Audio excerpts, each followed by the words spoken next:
Regenera Activa. Stem cells based treatment for hair fall, new way of treatment, first time at Dr. Habib Hair Transplants Clinic. बिस्मिल्लाहिर्रहमानिर्रहीम। आज इस video में मैं आप लोगों को रिजेनरा एक्टिवा जो आजकल एक नई चीज़ आई हुई है, तकरीबन है तो PRP की तरह लेकिन थोड़ा सा डिफरेंट है, तो इसके लिए मैं आप लोगों के लिए वीडियो बनाना चाहता हूँ। इसमें आप लोगों को स्टेप वाइज दिखाऊंगा। उसमें दो फ़ायदे हो जाएंगे कि जिन लोगों को रिजेनरा के बारे में मालूमात नहीं है, एक तो उसको पता चल जाएगा, दूसरा या जो डॉक्टर या जो बंदा इस प्रोसीजर को करना चाहते हैं उसके लिए स्टेप वाइज मैं बताऊंगा कि कैसे करनी है, ताकि हर कोई यहाँ से सीख सके।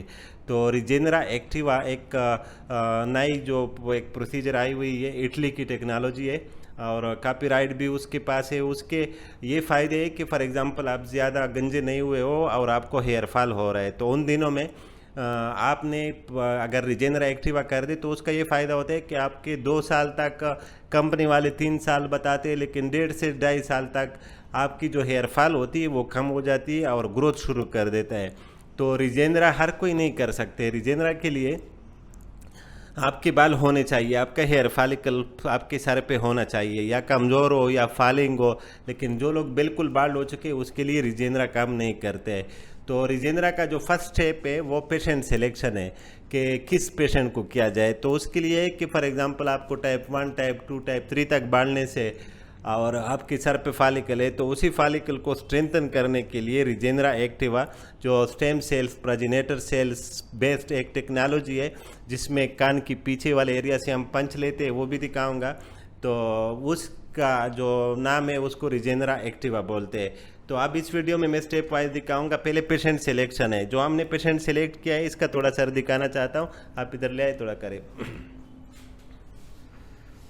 ऊपर से। अगर आप लोग देखो, इसको बाढ़ने से है ये इसने गंजा होना है, लेकिन ये कि इसके बाल बहुत है। ये मेडिकल स्टूडेंट है, ये रिजेनरा एक्टिवा उसने खुद चॉइस किया हुआ है। इसने कहा कि मुझे रिजेनरा एक्टिवा कर दे, तो इन बालों को फ़ायदा देता है क्योंकि इन बालों का 2-2.5 साल तक स्ट्रेंथन हो जाएंगे, ग्रोथ हो जाएगा इसमें, और ये बाल जो है ना प्रोलॉन्ग्ड हो जाएंगे। बाकी रिजेनरा भी परमानेंट सलूशन नहीं है, परमानेंट सलूशन फिर आखिर में ट्रांसप्लांट होता है, लेकिन जो लोग अफोर्ड कर सकते हैं, क्योंकि रिजेनरा एक्टिवा एक्सपेंसिव है, हमारे क्लिनिक पे इस पर 1,30,000 खर्च आता है। तो और बाकी ये साइड इफ़ेक्ट है इसका कि एक्सपेंसिव है, क्योंकि इसकी जो टेक्नोलॉजी है वो एक्सपेंसिव है। इटली जो कंपनी हमें कौन देती है, इसमें कौन यूज़ होती है, वो मैं आखिर में दिखाऊंगा। वो काफ़ी एक्सपेंसिव है, तकरीबन 85,000 तक है कौन देते हैं हमें। तो उसके अलावा भी इस पर पंच और चीज़ों का खर्च आता है, तो तकरीबन 1 लाख तक खुद इस पर खर्च आता है। तो रिजेनरा एक्टिवा अभी इसमें हम करेंगे। नेक्स्ट स्टेप क्या होगा कि नेक्स्ट इसके कान के पीछे इस एरिया से हम पंच लेंगे, तो वो पंच अभी आपको मैं दिखाऊंगा। पहला स्टेप ये पेशेंट सिलेक्शन, कि पेशेंट बिल्कुल गंजा ना हो, उसके सर पे हेयर फॉलिकल हो और पेशेंट खुद विलिंग हो रिजेनरा एक्टिवा के लिए। तो ये इंपॉर्टेंट स्टेप पे पहला स्टेप है। सेकेंड स्टेप मैं अभी बाद में दिखाऊंगा। अच्छा, रिजेनरा में जो चीज़ें यूज़ होती है वो पहले आपको दिखाना है। रिजेनरा की जो मशीन होती है वो दूसरे स्टेप में दिखाता हूँ। इसके साथ एक कोन आती है, ये वाली चीज़, ये इसमें एक्सपेंसिव होती है। ये कोन जब आप खोलेंगे ये सिल होता है बिल्कुल, यहाँ से इसको रोटेट करके खोल देते हैं, फिर इसमें यहाँ से एक कोन निकलेगा और ये पैक होता है, स्टेरिलाइज होता है। इसके ऊपर एक बार कोड होता है, ये ख़राब नहीं करना होता है, क्योंकि बार कोड के बगैर आपका मशीन स्टार्ट नहीं होगा। तो बार कोड को संभाल करके रखना होता है। और ये कोन आपने इस तरह खोल दिया, इसमें फिर जब हम पंचेज लेंगे वहाँ से, तो वो पंचेज इसमें डालेंगे, उसका भी तरीका बताऊँगा। तो क्या हुआ कि ये जो एयर है इसका अपर 1/3 की जो पीछे एरिया है मस्टाइड बोन के ऊपर, तो यहाँ से हमने पंच लेनी है। 6 पंचेज लेंगे। पंच इसके साथ आता है मशीन के साथ। ये पंच है, इसका 5 मिलीमीटर साइज होता है। पंच ये पंच है। इसका सिंपल तरीका है कि आपने कैसे लेना है। इससे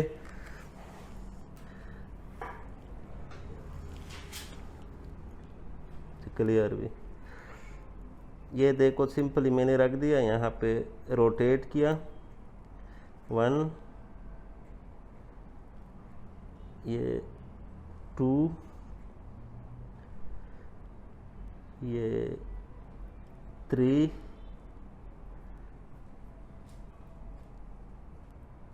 ये 4,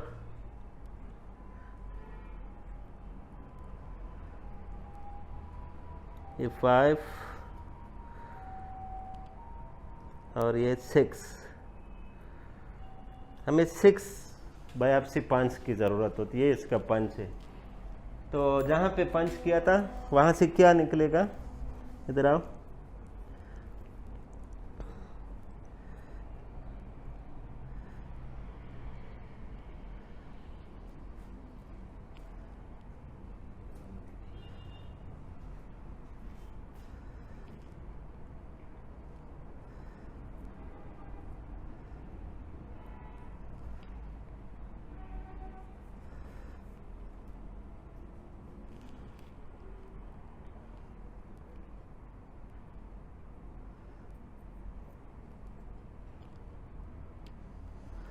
ये अगर आप लोग देखें, ये बायोप्सी पंच हो गए 1 2 3 4 5 6।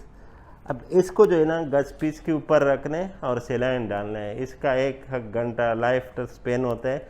इसमें कहते हैं कि जो स्टेम सेल होते हैं, प्रोजेनेटर सेल, इसमें 1 आवर तक सर्वाइव करते हैं। तो इसको 1 घंटे के अंदर अंदर बनानी है आपने।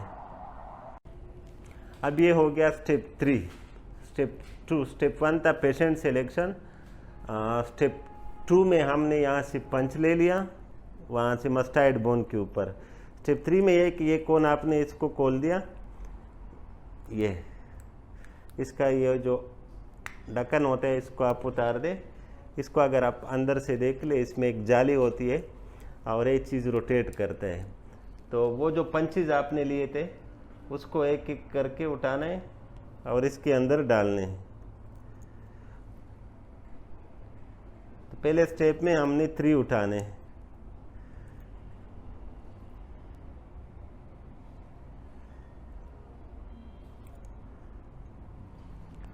फिर इसको नीचे सेट करना होता है कि ये जो हमने पंचेज डाले ये जाली के ऊपर आ जाए।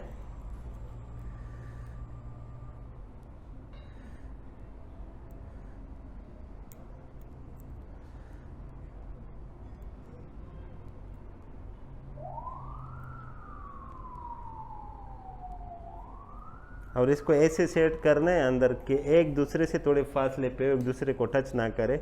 फिर इसको हम जब रोटेट करेंगे तो ये इसकी जाली के अंदर छुप गए, बाहर भी नहीं गिरेंगे।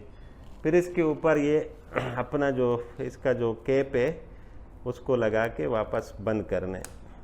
ये बंद हो गया। अब इसमें हमने 1.2 ml सेलाइन डालनी है।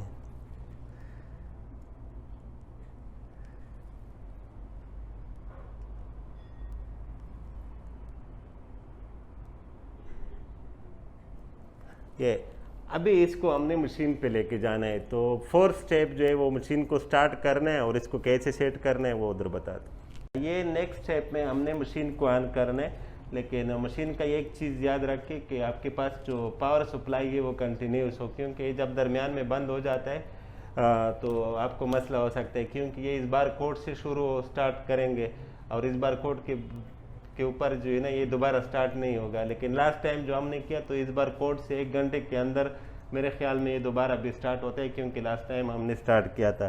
तो वो जो हमने लिया था कौन इसमें आप डालेंगे। इसका अपना एक यहाँ पे इसमें चीज़ बनी होती है, ये इसके अंदर फिट हो गया। फिर ये लगानी है ये। अब ये आपकी मशीन, लेकिन इसके लिए कि मशीन को पहले रेडी करना है, सोचना दिला दे।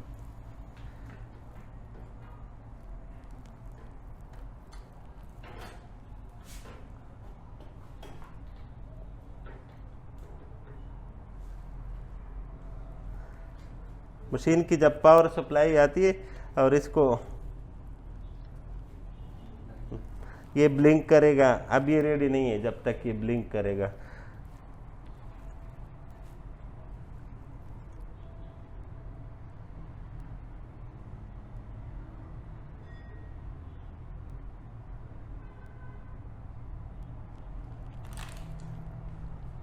फिर नेक्स्ट स्टेप में ये बार कोड जो है ना, ये मशीन को हम टच करेंगे, यहाँ पे RFID की वो बनी हुई है।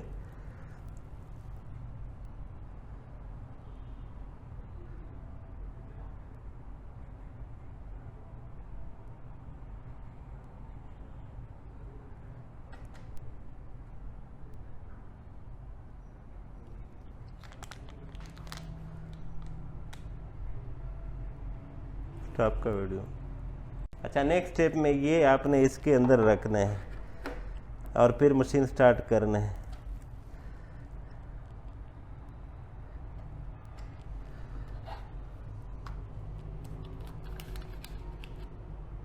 हाँ, अब ये ग्रीन लाइट ऑन हो गया तो इसका मतलब है मशीन रेडी है।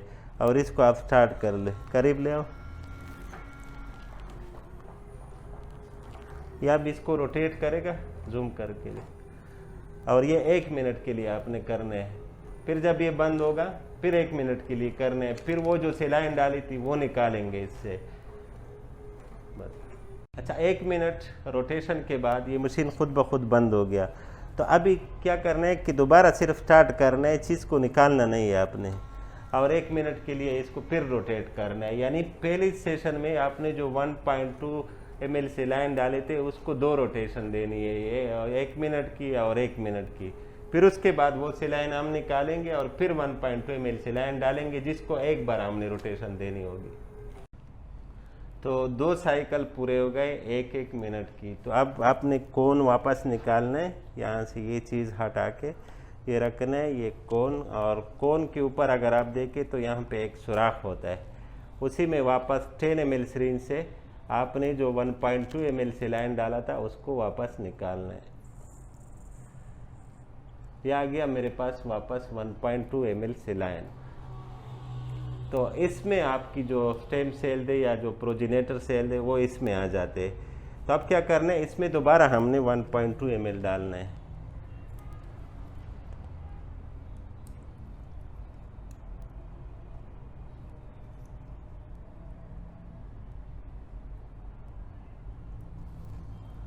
और उसी तरह वापस कैप लगा के इसमें डालना है और इसको मशीन में डालना है और मशीन को स्टार्ट करना है। अब सिर्फ एक बार 1 मिनट के लिए करेंगे, क्योंकि ये जो इसकी जो ओरिजिनल वो थी वो निकल गए इसमें। तो अब ये दोबारा जो साइकिल है इसको सिर्फ 1 दफ़ा करना है, 2 दफ़ा करने की ज़रूरत नहीं है। बस सिर्फ वॉश के लिए होती है कि अंदर अगर कोई सेल वगैरह बाकी हो तो वो भी निकल आ जाए।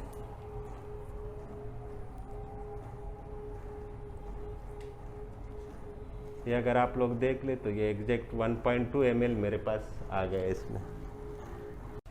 अब जो आखिरी साइकिल था वो 1 मिनट का, वो पूरा हो गया। फिर हमने वापस इसको निकाल लिया और पंच ये उठाया है, तो उसी 1.2 ml में अभी और हमने ऐड करने हैं। यहाँ से निकालेंगे, ये तकरीबन अभी मेरे पास 3 ml तक आ जाएंगे, 2.4 तकरीबन। तो क्या करना है कि आपने इसको सिंपल डिकेप करना है, और जिस तरह पहले मैंने ग्राफ डाले थे इसमें दोबारा ग्राफ डालने हैं। वो पुराने ग्राफ जो है ना वो मैश हो जाते। थोड़ा ले आओ करीब, डबल फोर्स, वो जो ग्राफ बाकी थे वो डालने हैं इसमें।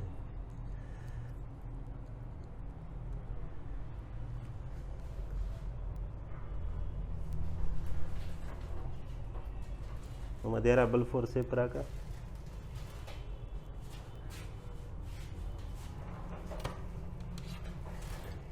तो ग्राफ्ट को इसके अंदर सेट करते नीचे लेके जाएंगे। ये एक चला गया, ये दूसरा। ये ग्राफ्ट बहुत बारीक होते हैं तो चिपक जाते हैं दीवारों के साथ साइड पे, तो इसको अपने नीचे सेट करना है।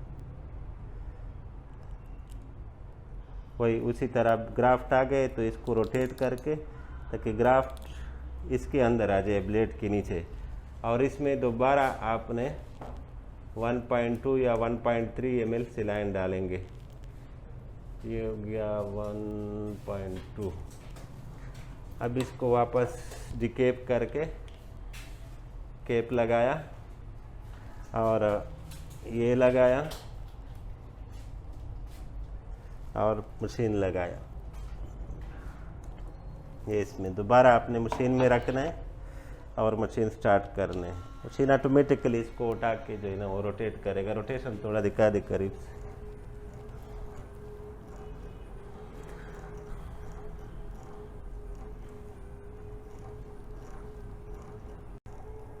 अब जो मैंने दोबारा अभी ग्राफ डाले तो उसको फिर आपने क्या करना है कि 1 मिनट का एक साइकिल, फिर 1 मिनट का एक साइकिल 1.2 ml सेलाइन डाले थे और 2 साइकिल दे दिए।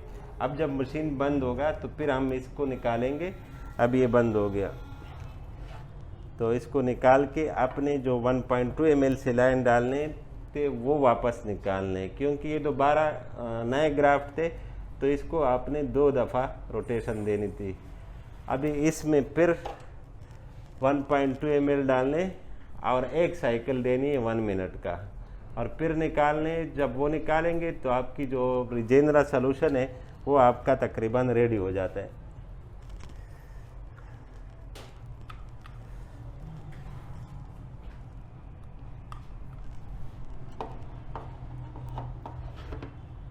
अब फिर ये 1 मिनट के लिए आपने करना है, क्योंकि ये वॉश आउट के लिए कि अगर इसमें कोई प्रोजिनेटर सेल्स वगैरह बाकी है तो वो भी निकल आ जाएंगे। अब ये जो आखिरी साइकिल था, यानी लास्ट टाइम मैंने जब 1.2 ml सेलाइन डाले तो उसको 1 मिनट सिर्फ आपने करना था और ये हो गया।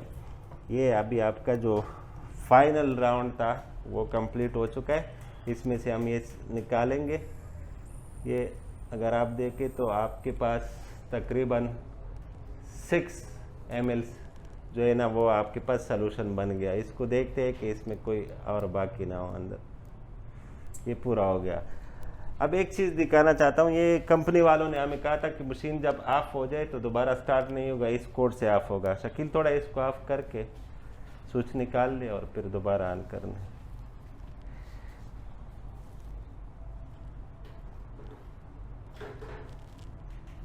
हाँ बस दोबारा लगा दे। मशीन मैंने ऑफ किया और दोबारा लगाया। जो इम्पोर्टेंट स्टेप है मैं दिखाना चाहता हूँ आप लोगों को।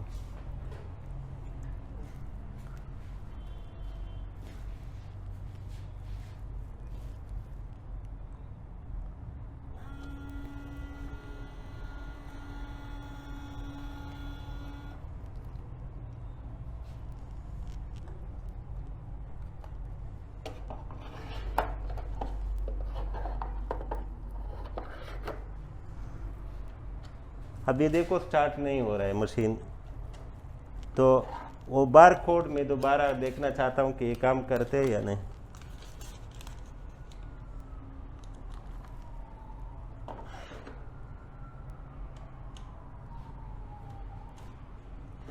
नन होना कहीं।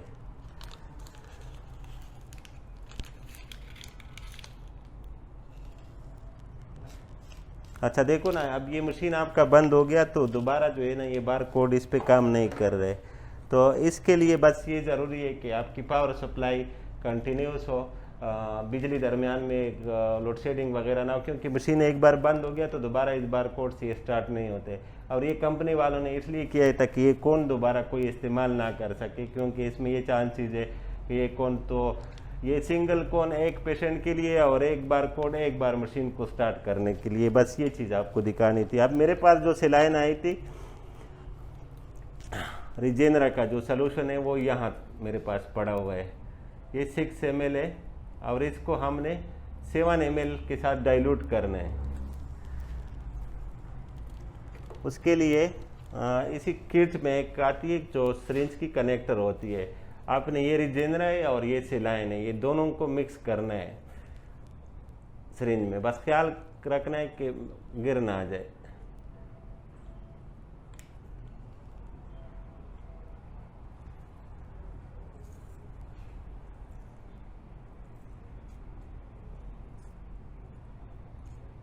बस ये आपका सॉल्यूशन अब रेडी है। इसको आप इसी सिरिंज से भी डायरेक्ट लगा सकते हो छोटे नीडल से, और बेहतर ये होता है कि इससे आप छोटे छोटे सिरिंज भर दे और उसमें फिर 27 गेज नीडल लगा दे और उसी से फिर आप उसको करें। मैं तो ये 3 ml से लाए 3 cc में भरता हूँ।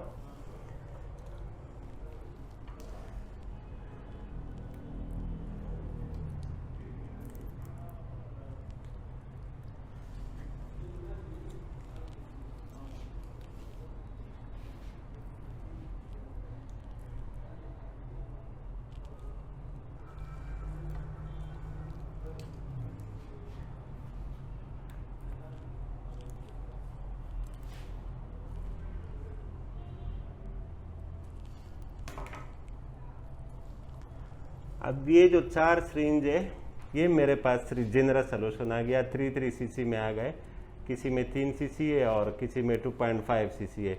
तब इसके साथ छोटा नीडल लगा के और पेशेंट को एनेस्थीसिया दे के ब्लॉक लगा के दिखाओ ब्लॉक। तो